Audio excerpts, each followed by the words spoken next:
My instance is up now, and I will SSH into that instance. So the command for SSH is ssh -i OpenShift.pem sent to us at my public DNS name. I'll select yes, and I will elevate myself. The first step to proceed with the installation of OpenShift is that I have to install Docker, and prerequisite to install the Docker is this command. You can see the prerequisite for this in my GitHub repository. After this is done, I will install wget and vim.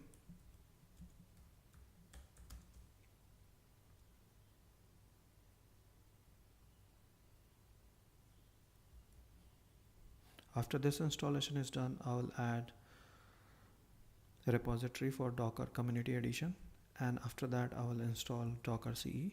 Yum install Docker CE. CE stands for Community Edition.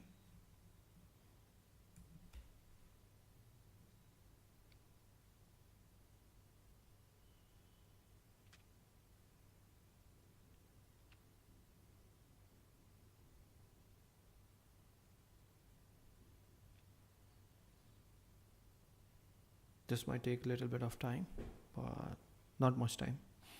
After this is done, we will start the Docker, and once Docker has been started, we will add insecure registries. And now it's time to add insecure registries. The location for adding insecure registries is in etc docker daemon.json file. So I'll go on an insert mode, and then I will add insecure registries. And once this is done, I'll exit it, and then I will restart, I'll reload the system daemon.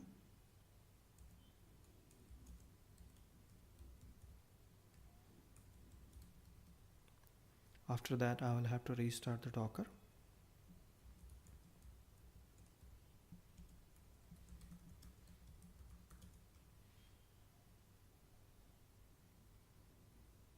Once Docker has been restarted, I have to download OpenShift client.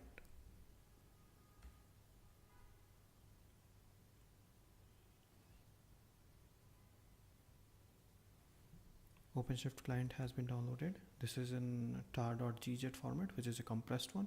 So I have to uncompress this thing. We will use tar -xvf OpenShift. And if I do ls, here it is. I will navigate to that directory, and I will see there is a OC file. This is the executable, and it has to be moved to one of our bin directories. So let's see in which bin directory it should be. It should be in user local bin sbin, which is the best place. So mvoc to this place, and let's move out of this directory. And if I do which OC, no, it's in executable format. After that, the command to bring cluster up is OC cluster up. But since we are running in AWS, we need to provide public host name. And public host name for this is, we have looked at in our previous video where I have copied the public host name for this thing, and that public host name is here.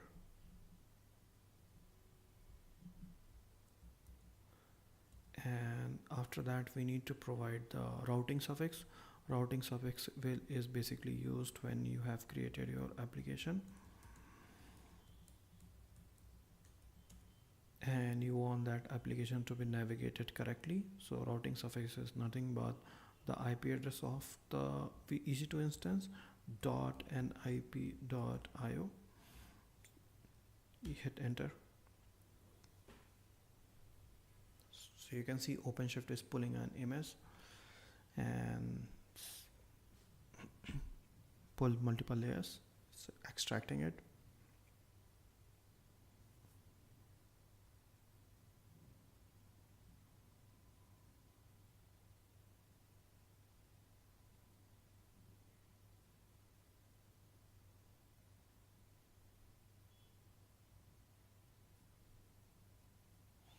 So you can see client and node both has been pulled out.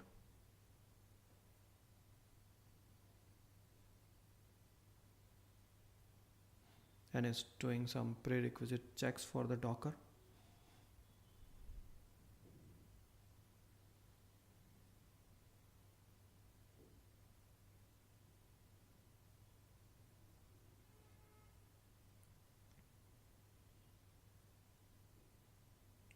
Now it is turning on the Kubernetes API server. So if you take an instance which is less than 4 virtual CPU and less than 16 GB RAM, the Kubernetes API server will probably not start and your application will fail here.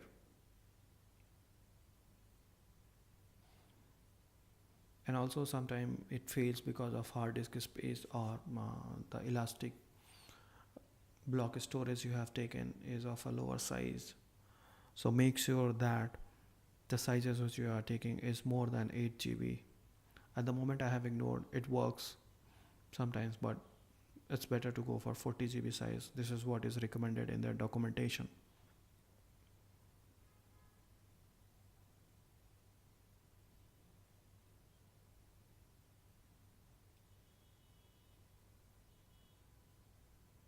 Now is the time to fast forward the video.